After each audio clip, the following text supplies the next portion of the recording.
I don't have a fancy website to show you, but I wanted to come up here to sort of add on to some of the things that Vivek just said. But before I do that, I don't get a chance to do this that often, but I wanted to sort of stop and say thank you for all the work you did in the last year. I think it's safe to say that the web played an important, critical role in connecting regular people in common purpose that had an incredible impact on last year's election. So thank you for all the work you did, making these programs more accessible, driving innovation in how campaigns run, and making them fun. And I think what we're asking you to do today is figure out a way to make parsed XML feeds of IT data fun as well. And that's a big challenge. But Vivek and his team have brought a new level of transparency to government that wouldn't have been possible without you, and you can't stop now. We are looking to this community, and one of the reasons we launched it here, to be important early adopters of this, to really push us to develop this platform, push yourselves to figure out ways you can use the data to create new ways to visualize, mash up this data. Think of things that we haven't thought about, because we certainly don't have all the answers. And I think, if I can say just a few things about that, participation and collaboration are something that's central to our online program as an administration, whether it's regulations.gov, which is currently going through a collaborative redesign on a website that allows the public to weigh in on federal rulemaking and other actions, whether it's the OSDP Open Gov initiative, which Beth is going to talk about shortly, whether it's programs we run on the White House site, like Open for Questions, or the program we're running right now around healthcare, or whether it's surf.gov, where we're really trying to figure out how we can make the data about service opportunities more accessible so that it's easier for the public to answer the President's call to service. This community is a critical connector between our work making government more of a platform, making data more accessible, and the public, because you understand both sides.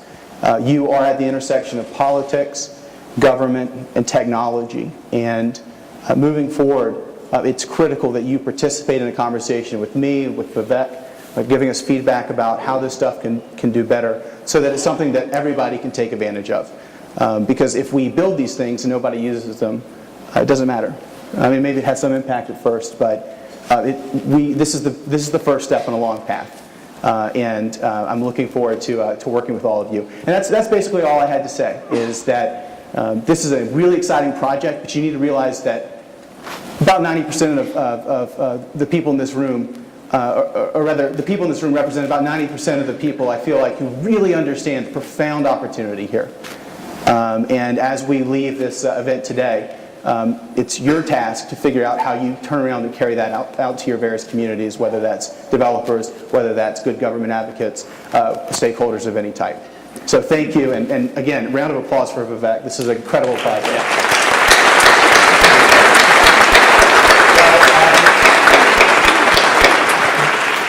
On behalf of all of us, I just want to say, I nearly fell out of my chair watching that, and incredibly impressed. I think everybody here is. And I also want to say, on behalf of PDF and Andrew, I'm sure shares these feelings, that we've watched and been in close touch as we've seen the White House begin to take these steps, and we know how hard this is. It's bigger than moving a battleship and an aircraft carrier and turning it in midstream.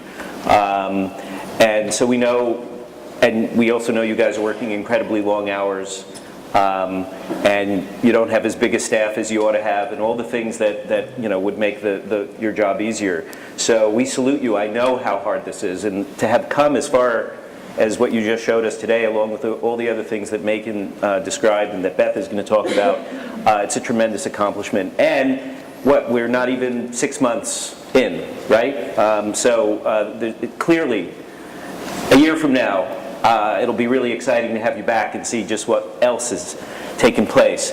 I really want to invite the audience. We have about 20 minutes. These guys have to head back to Washington, unfortunately. Vivek's going to make a big announcement down there as well about the dashboard. So this is your chance. If you have any questions, come up to the mics. We'll try and get as many in as we can.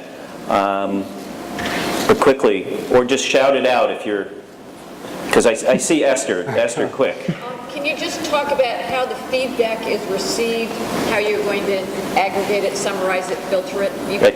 I'll repeat it. So her question is, how is the feedback being received? How are you aggregating it? How are you filtering it? And how are you going to respond? Sure. So right now what we're doing actually is the feedback is going directly to agency CIOs. So they're getting the feedback, and the project managers who are managing this project. Also, my office gets a copy of what's being sent, so we could also monitor when initiatives are in trouble. Is there a third way? Is there a different path? But the other thing that Macon and I are working on is looking at how can we leverage new media to amplify the ability to get the feedback, and two, get it directly to the very people who are making decisions. The key here is recognizing that the federal government does not have a monopoly on the best ideas and the best thinking when it comes to technology or when it comes to governing. So what we want to do is we want to make sure that we're beneficiaries of all the innovative thinking that's happening across the country and not just in Washington. Great. Okay. Just quickly say who you are and try to keep your questions short. Sure. My name is Gina Cooper, and I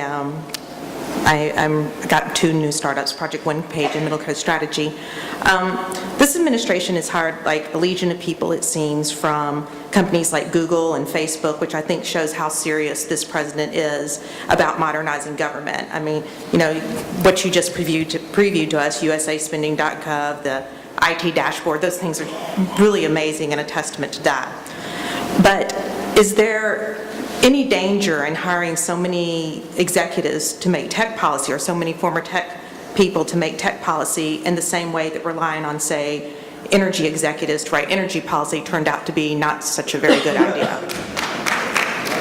So I'll start with that. So it's a couple of things. One is recognizing that you're looking at the federal government is made up of over 4 million people in terms of the scale of the government. When we look at the systems that the federal government supports, is over 10,000 systems. What I would say is it's so exciting to actually be in an administration where we have access to some of the brightest minds when it comes to information technology. And what I would argue is that those people that are coming to serve in the interest of their country and driving towards making change that's fundamental and structural is extremely important in terms of where we're headed. Now, as far as the universe of people who are involved in terms of technology, you could slice and dice it in so many ways, because you're talking about tens of thousands of people who are working in information technology.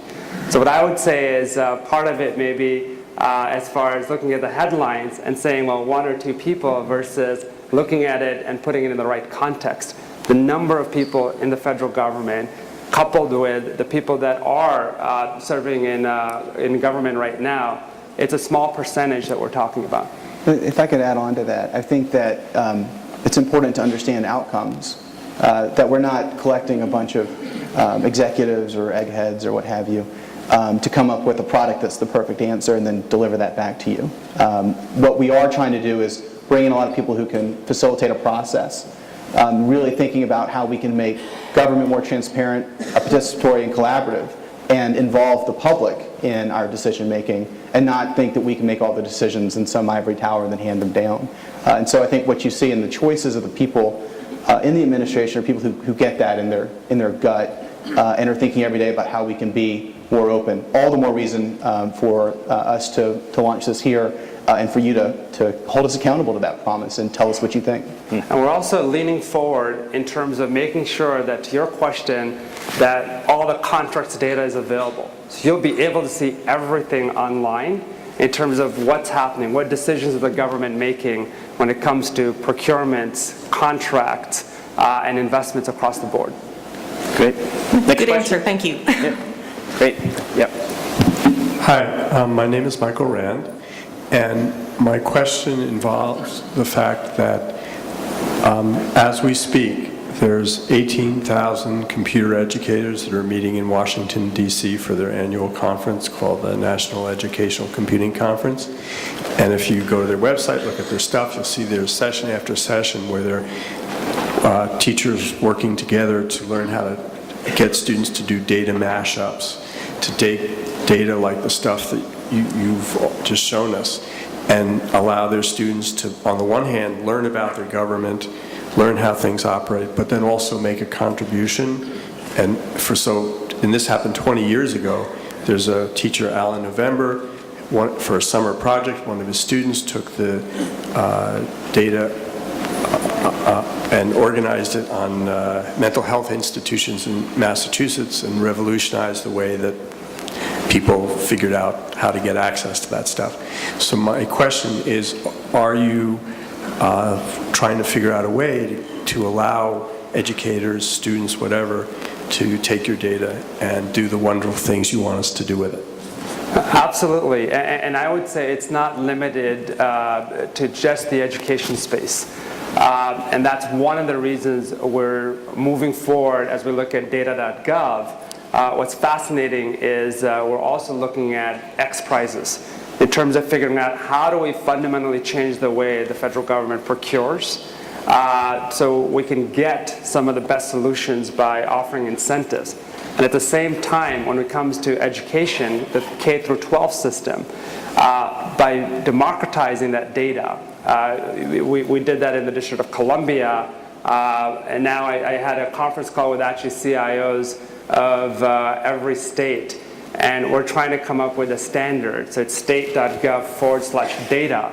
Now all of a sudden, imagine if we're able to roll up all this information, so you could slice and dice data from the federal government, state, local government.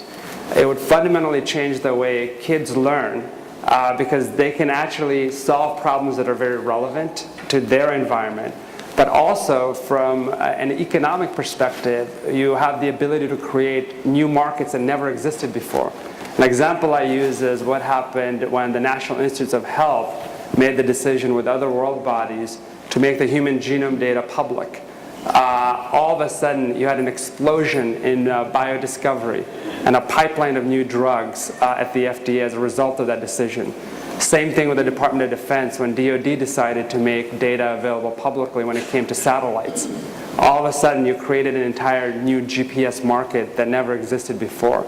I think the opportunities, and that's why we've talked a lot about platforms, which is if we build this platform and make sure that those platforms are agile and configurable, you could customize them. Imagine, even with this platform, having the ability to actually create specific widgets for an employee who's working on a project so they can get real-time feedback. That is the hope as we launch some of these platforms. Great. Nick?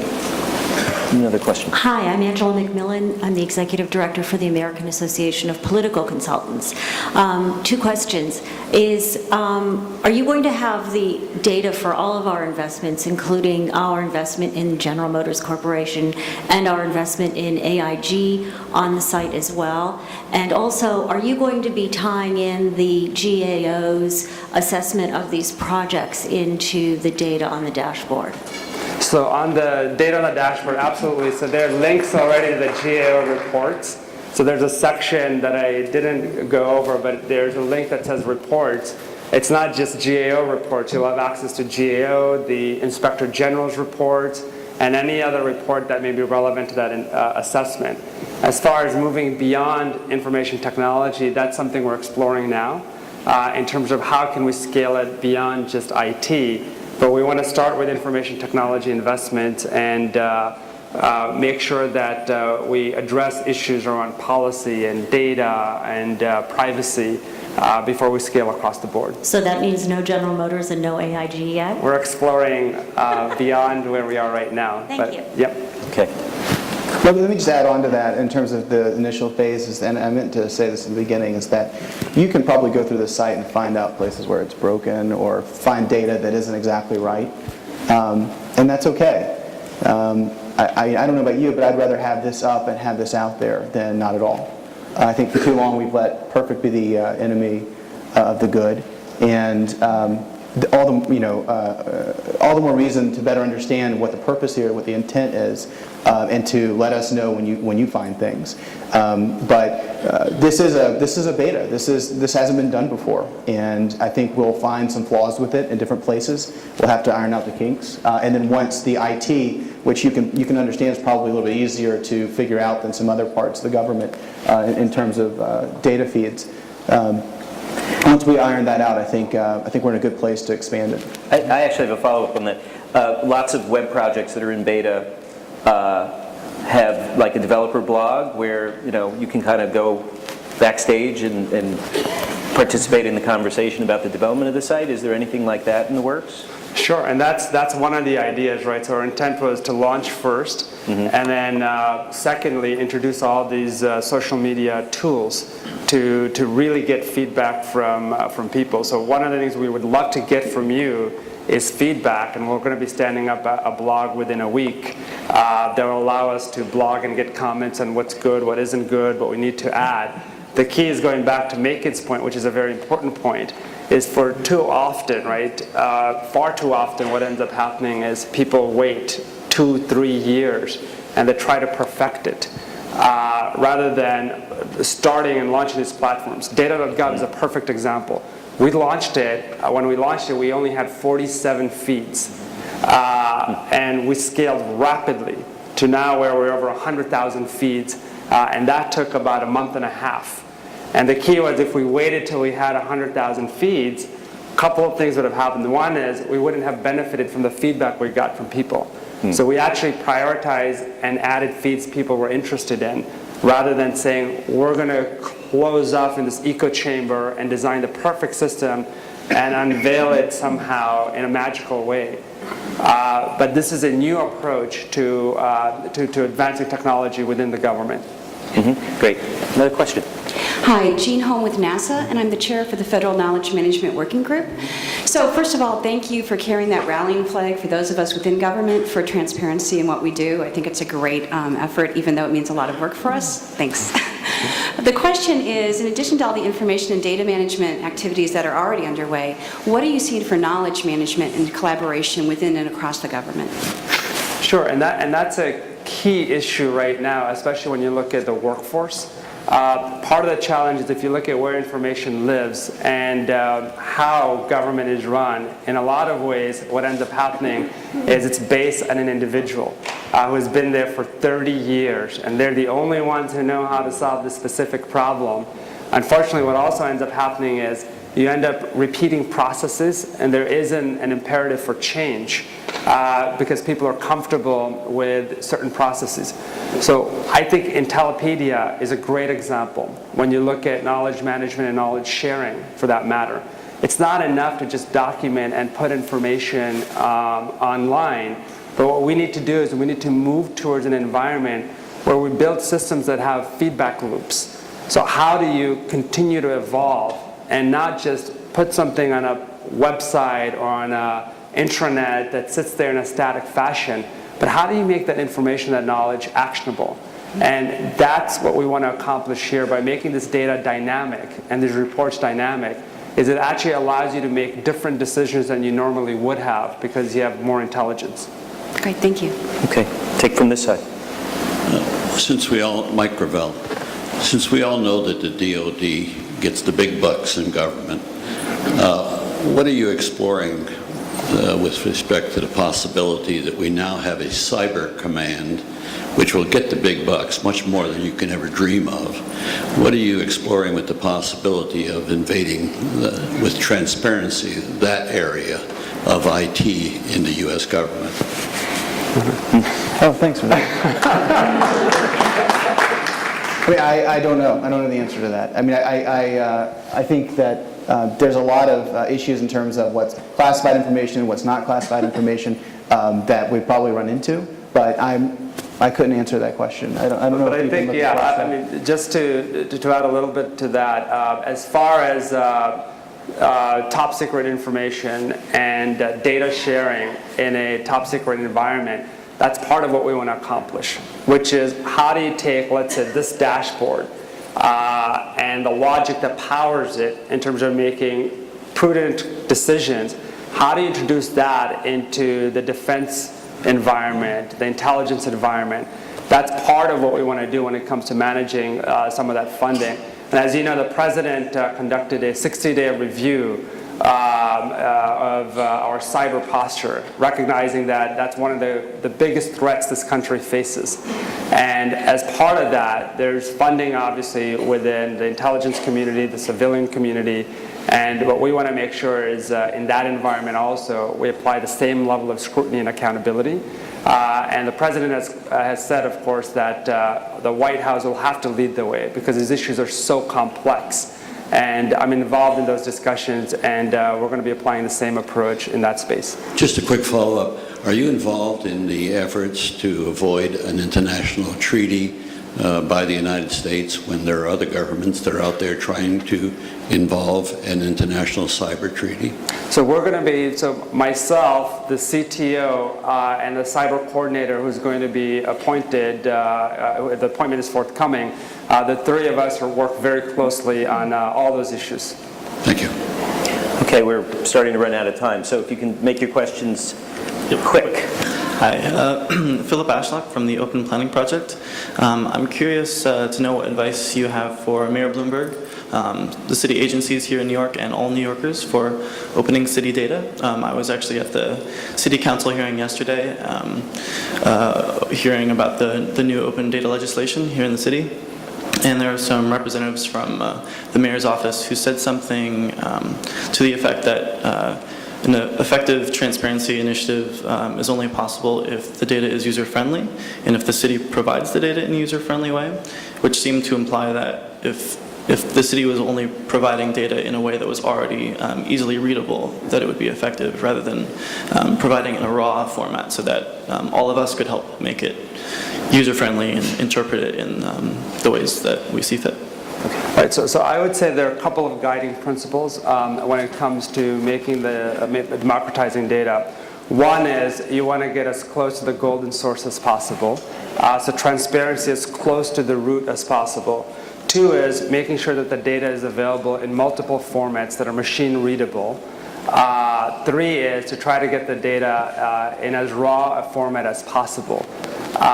And making sure that as you make this information available, what you really want to do is you want to be able to say, well, that grad student who's up at 3 in the morning can find value at the intersection of various data feeds. Just like in life, true value lies at the intersection of multiple disciplines, whether that's music and mathematics or psychology and art. In the same way, finding patterns and new approaches to solving some of the toughest problems we face requires that you have access to raw data and not making the presumption that by massaging that information or affecting the supply chain, you're providing greater value. Because in its raw format, people have the ability to slice and dice and create applications that somebody in government may not even be thinking of or approaching. Thank you. Okay. Time for one more, I think.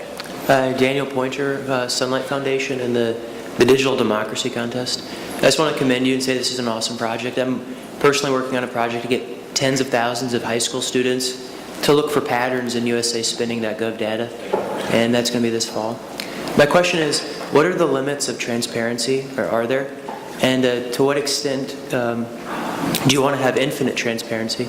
And to what extent figures don't lie, but liars figure? I wonder if you could comment on that. The idea that no data is infinitely neutral. Sure. Let's start.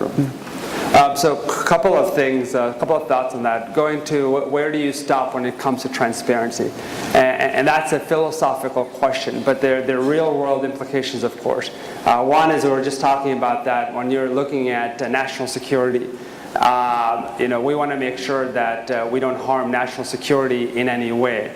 So how do you make decisions where you're ensuring that secrets that protect the United States of America are not released accidentally or are made available accidentally? That's very, very important.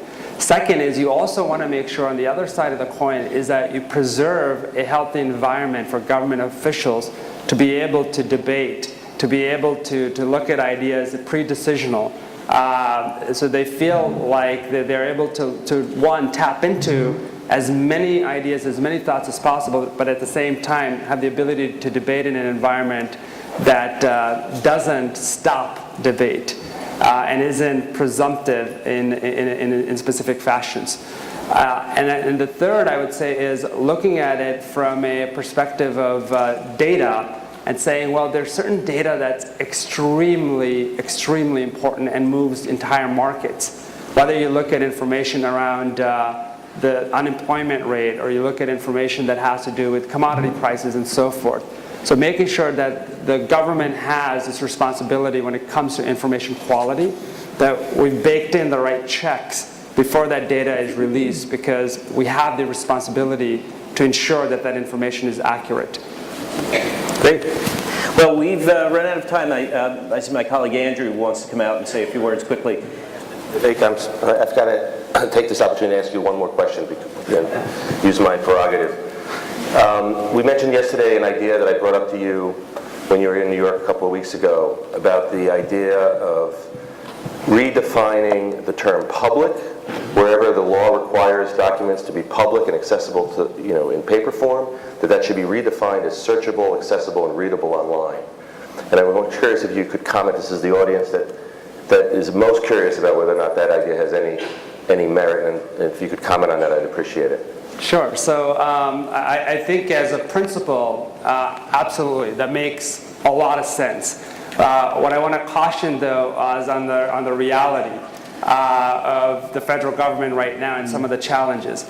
So as I said, there are over 10,000 systems within the federal government itself. And at the same time, this information lives in multiple places. It lives in paper today. It lives in COBOL-based databases where we actually have to get people out of retirement to help us keep the systems up. It also lives in formats, you're talking about terabytes and petabytes of data. So there's an economic question in terms of making those investments with looking back, going back to all those systems, going back to the paper, going back to some of the infrastructure that's out there, versus looking forward. How do we make sure that the spirit of that definition is applied as we look forward? And I think as we look at the platforms that we are launching, that's part of what we are doing. We're making sure that that information is accessible, it's readable, it's available in multiple formats. But that's something we're also looking into, is what would be the impact across the federal government if that became the definition. But I think the definition without respecting where the government is right now would be very difficult. Great, thank you. Thank you. Well, we've run out of time. Unfortunately, these guys have to catch a train, but I have to say thank you, and for the whole audience, we're thrilled that you could make it. Thank you for sharing this announcement here.